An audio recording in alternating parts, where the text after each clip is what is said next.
Salut mes amis, aujourd'hui je vous présente un sujet sur les parties de discours.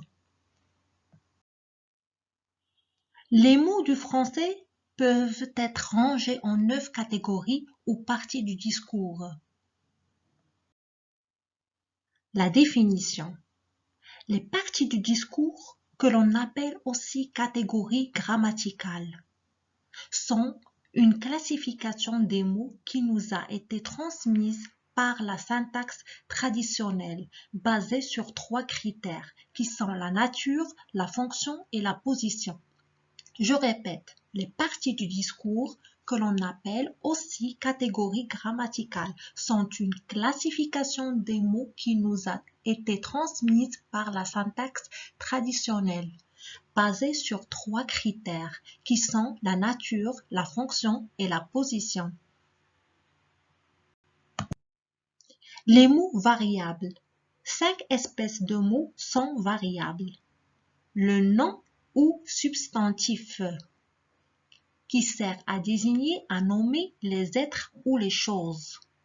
L'article qui sert à manquer un sens complètement ou incomplètement déterminé du nom qu'il précède. L'adjectif qui se joint au nom pour le qualifier ou pour le déterminer. Le pronom qui en général représente un nom, un adjectif, une idée, une proposition. Le verbe qui exprime l'existence, l'action ou l'état. Je répète, les mots variables, 5 espèces de mots sont variables. Le nom ou substantif qui sert à désigner, à nommer les êtres ou les choses. L'article qui sert à manquer un sens complètement ou incomplètement déterminé du nom qu'il précède. L'adjectif qui se joint au nom pour le qualifier ou pour le déterminer. Le pronom qui en général représente un nom, un adjectif, une idée, une proposition. Le verbe qui exprime l'existence, l'action ou l'état. Les mots invariables. 4 espèces de mots sont invariables. L'adverbe, la préposition, la conjonction et l'interjection. L'adverbe qui modifie un verbe, un adjectif ou un autre adverbe. La préposition qui marque un rapport entre le mot devant lequel elle est placée et un autre mot. La conjonction qui unit 2 mots, 2 groupes de mots ou 2 propositions. L'interjection qui marque l'irruption d'un sentiment personnel dans le discours. Les mots invariables. Je répète, 4 espèces de mots sont invariables. Il y a l'adverbe, la préposition, la conjonction et l'interjection. L'adverbe qui modifie un verbe, un adjectif ou un autre adverbe. La préposition qui marque un rapport entre le mot devant lequel elle est placée et un autre mot. La conjonction qui unit 2 mots, 2 groupes de mots ou 2 propositions. L'interjection qui marque l'éruption d'un sentiment personnel dans le discours. Le nom ou substantif est un mot qui sert à désigner les êtres, les choses et les idées. Par exemple, lui. On dit lui, on ne prononce pas S. Lui, par exemple, Louis XIV. Livre, livre, chat. Le chat. Gelé, gelé. Bonté, bonté. Néant, néant. Lui, livre, chat, gelé, bonté, néant. L'article. L'article est un mot que l'on place devant le nom pour marquer que ce nom est pris dans un sens complètement déterminé. Il sert aussi à indiquer le genre et le nombre du nom qu'il précède. On distingue 2 espèces d'articles. Il y a l'article défini et l'article indéfini. L'article défini est celui qui se met devant un nom dont le sens est complètement déterminé. Le livre de Greg Jouard. La semaine prochaine. Donnez-moi la clé.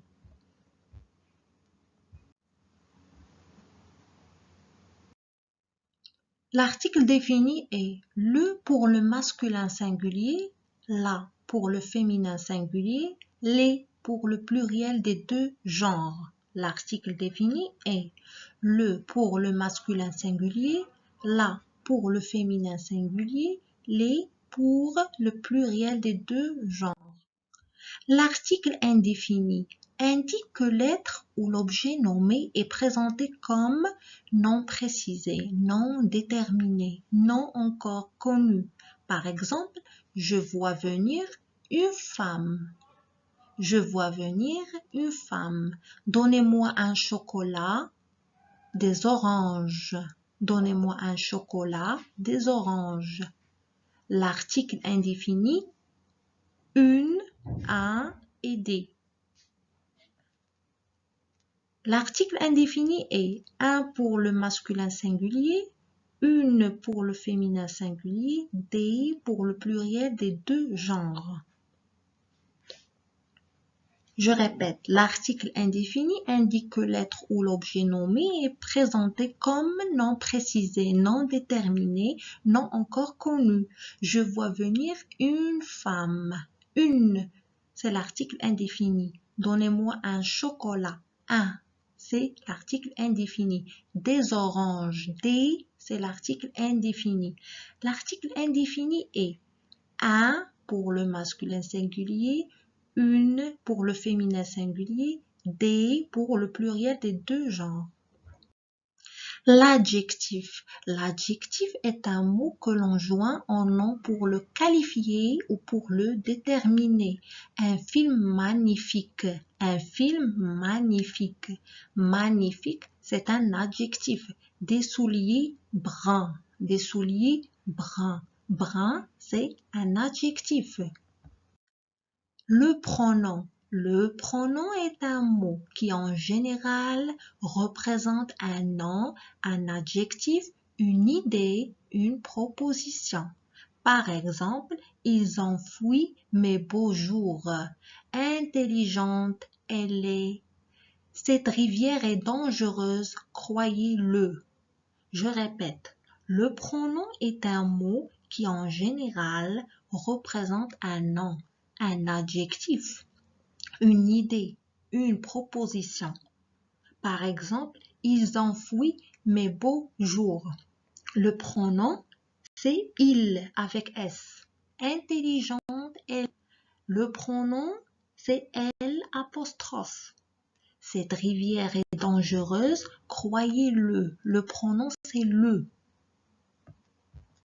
Le verbe. Le verbe est un mot qui exprime soit l'action faite ou subie par le sujet, soit l'existence ou l'état du sujet, soit l'union de l'attribut du sujet. Par exemple, ma sœur chante. Ma sœur chante. Le chêne est abattu par le bûcheron. Le chêne est abattu par le bûcheron. Que la lumière soit. Que la lumière soit. L'homme est mortel. L'homme est mortel. Ma sœur chante, le verbe c'est le verbe chanter. Chante au présent. Le chêne est abattu par le bûcheron. C'est le verbe passé composé, c'est le verbe abattre. Que la lumière soit, c'est le verbe être au subjonctif. L'homme est mortel. Et c'est le verbe être.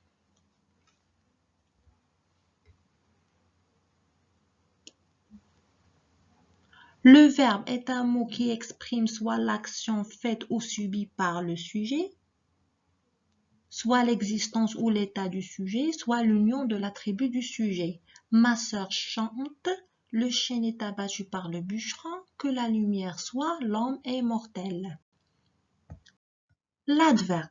L'adverbe est un mot invariable que l'on joint à un verbe, à un adjectif ou à un autre adverbe pour en modifier leur sens. Modifier, c'est-à-dire changer. Par exemple, elle parle bien. Un poème très étrange. Étrange, c'est-à-dire bizarre. Elle écrit fort vite. L'adverbe est un mot invariable que l'on joint. Joint, c'est le verbe joindre, c'est lier, attacher. L'adverbe est un mot invariable que l'on joint à un verbe, à un adjectif ou à un autre adverbe pour en modifier le sens. Par exemple, elle parle bien. Bien, c'est un adverbe. Un poème très étrange ou un poème très bizarre. Très, c'est un adverbe. Elle écrit fort, vite. Fort, c'est un adverbe. La préposition. La préposition est un mot invariable qui sert ordinairement à introduire un complément, qu'il unit, qu'il lie par un rapport déterminé à un mot complété. Par exemple, elle habite dans un appartement. Elle habite dans un appartement.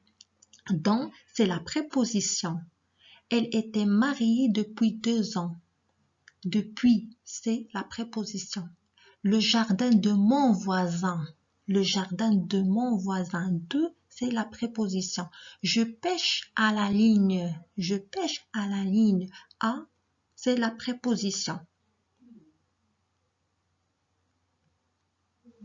La préposition est un mot invariable qui sert ordinairement à introduire un complément qu'il unit par un rapport déterminé à un mot complété.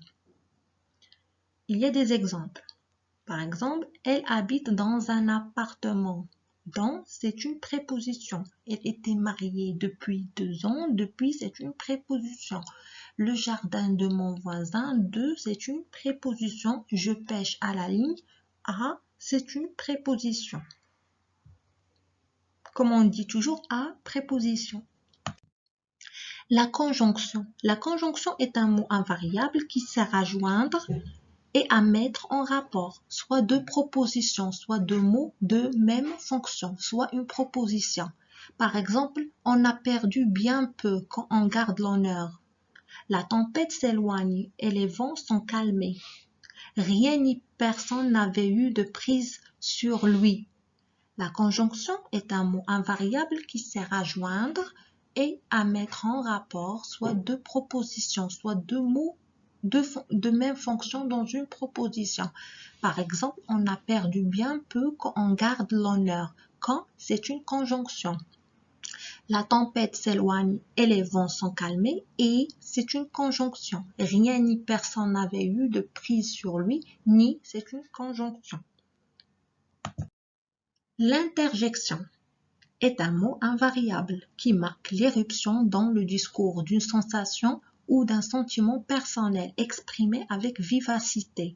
Par exemple, « Ah, vous arrivez ?»« Allons, vous dis-je, gare. » Ah, c'est l'interjection. Allons, c'est une interjection. Gare, c'est une interjection. L'interjection est un mot invariable qui marque l'éruption dans le discours d'une sensation ou d'un sentiment personnel exprimé avec vivacité. Et merci de votre attention.